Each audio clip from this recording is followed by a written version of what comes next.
Hello, this is Chef John from foodwishes.com with Czech bread dumplings.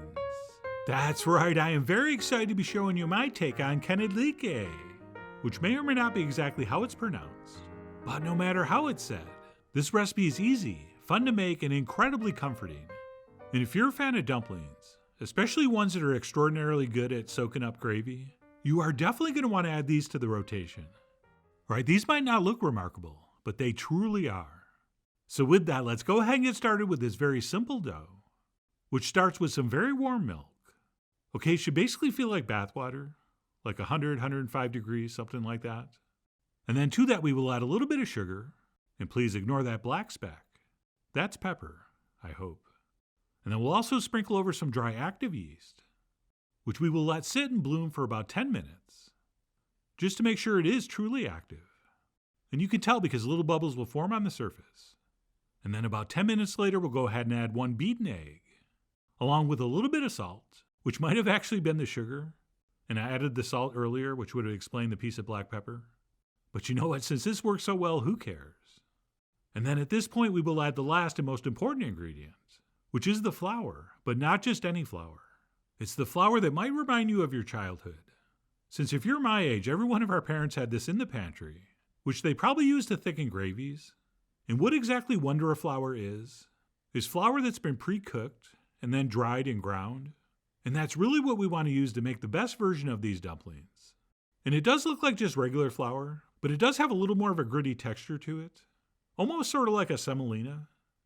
Which, by the way, some people will substitute half semolina and half all-purpose if they can't find this. But you can pretty much get this in any American grocery store. And it really does the best job here. And what we'll do is go ahead and dump that in, and then grab a wooden spoon, and we will stir everything together. And we will keep stirring until everything sort of pulls away from the sides of the bowl to form a relatively rough ball of dough, which hopefully looks a little something like this. And once that's been accomplished, we'll go ahead and scrape everything out onto our work surface, at which point we'll knead this for a couple minutes until it's nice and smooth. And to start that off, we probably want to add another couple tablespoons of the flour to the top, since it still might be a little sticky at this stage. But as usual, don't add too much flour, and we really only want to apply that if it gets too sticky to work with. And because we're making dumplings and not bread, we don't have to worry about developing a ton of gluten, so this is not going to be a very long kneading process. Okay, I'm guessing about 3 minutes is probably plenty, since all we're trying to do is achieve a nice, smooth, slightly elastic dough, which is pretty much what I'm looking at and feeling here.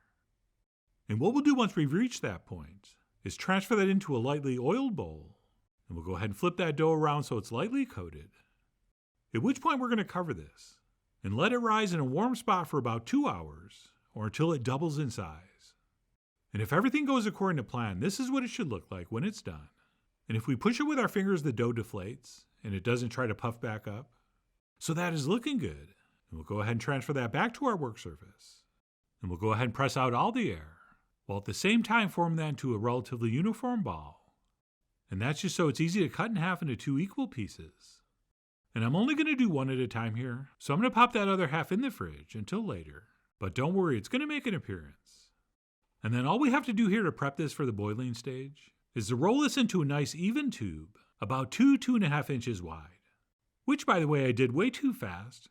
Okay, if you just scrunch it together like I did and start rolling, it is much harder to get a perfectly uniform, beautifully smooth surface. See, if you start off with it kind of uneven, it's really hard to get everything to smooth out as you roll. So what we really should do after we cut the dough is roll that back into a really smooth uniform ball of dough first, and then roll it into a tube, which I did for the second one. But as usual, I always like to show you the one that comes out the worst. And then once we do have our dough tubed, uniform or otherwise, we'll go ahead and dust that with a little bit of flour, at which point we'll cover that with a light kitchen towel or piece of plastic, and we will let it proof for about 20 to 25 minutes. And while we're waiting, we can go ahead and prep our pot of water, which means salting it very generously, just like we're going to cook pasta. Okay, the old saying is it should taste like seawater, and then we'll bring that up to a boil on high heat, before reducing our heat to medium-low, or whatever setting will maintain a nice, steady, gentle simmer. And that's it. Once our dumpling dough has proofed, we'll go ahead and pull off the towel, and we'll go ahead and pick that up and bring it over to the pot. But be gentle, that dough is risen while it's proofed, which is a good thing, so we don't want to deflate it too much as we pick it up. And what we'll do is very carefully transfer it into that simmering water. And yes, you're going to want to use your biggest pot here, since this dough is definitely going to expand. And as you'll see, this one was just barely big enough. But anyway, once our dough's in the water, I like to wait a minute or two until it starts simmering again. And once it does, we'll cover that tightly, and we'll let it cook for exactly 10 minutes before we turn it over. And no, this is not the lid that came with the pot. That one I can't see through, and this one I can. And since I'm somewhat of a dumpling voyeur, I went with this clear lid so I could see what was going on. But anyway, like I said, we'll let that cook for 10 minutes, at which point we'll uncover it, and we'll try to flip it over.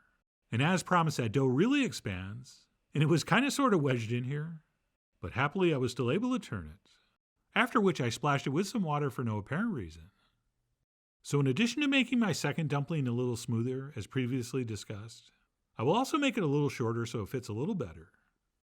And that's it. Once we've turned that over, we'll go ahead and cover that back up and simmer it for another 10 minutes.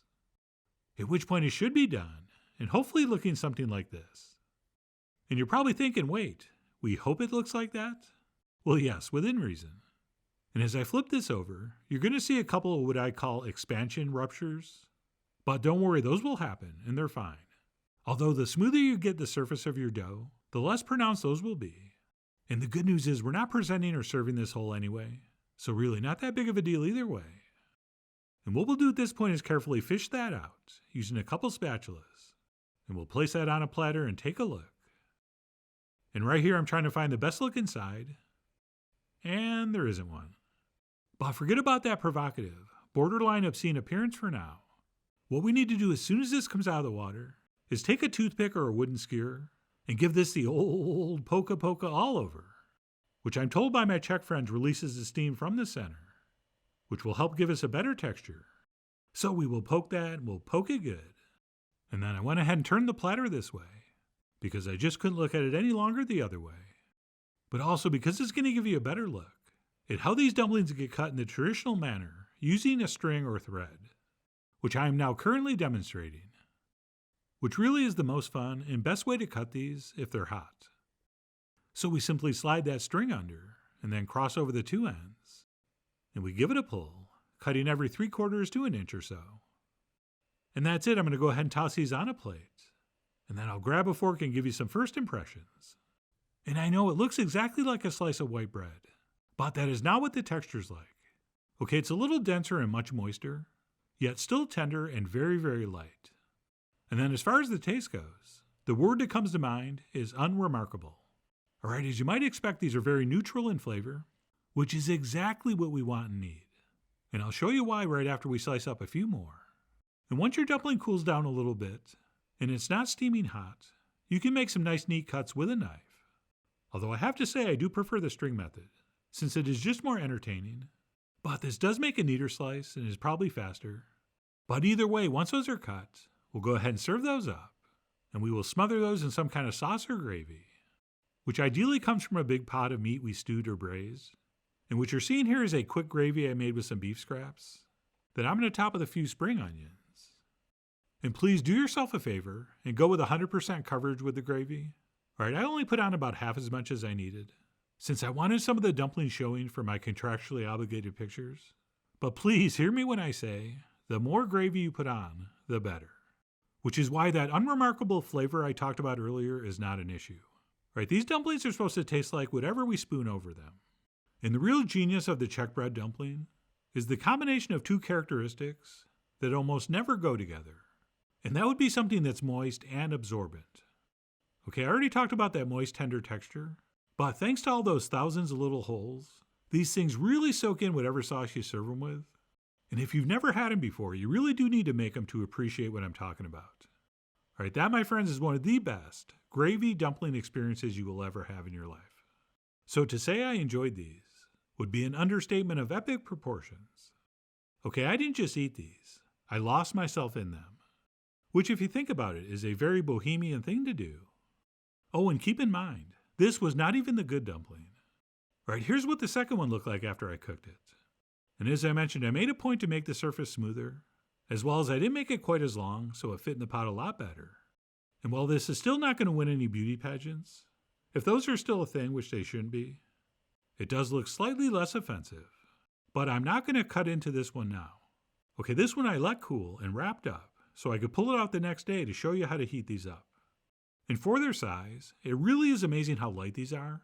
I mean, like super feather light. And even though I did make this one a little shorter and fatter, I cooked it for exactly the same amount of time. But as I cut in, you're going to see it looks exactly the same. And then as far as reheating these, I like to do it in a pan with a little bit of butter, set over medium-low heat.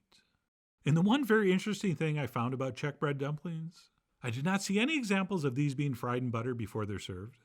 In fact, I'm going to barely get any color on these at all, and I still feel like I'm doing something wrong. So I'm not sure exactly why that is. Maybe because the sauce and gravies and meats we top these with are so rich. But anyway, of course, that'll be up to you. I mean, you guys are, after all, the Alex Trebeks of cooking like the Czechs. Oh, and speaking of giving my answer in the form of a question, if the clue is Bohemian Orange Duck, the answer is, what is one of the best things you could ever serve over these? And hopefully you've had a chance to see that video, since that was one of the most delicious things I've had in a long time, and was an absolutely perfect pairing with these dumplings. So I really do hope you make both. That's right, please add both of these recipes to your checklist. But no matter what you serve your Knedlíky with, I really do hope you give these a try soon. So please follow the links below for the ingredient amounts, a printable written recipe, and much more info as usual. And as always, enjoy.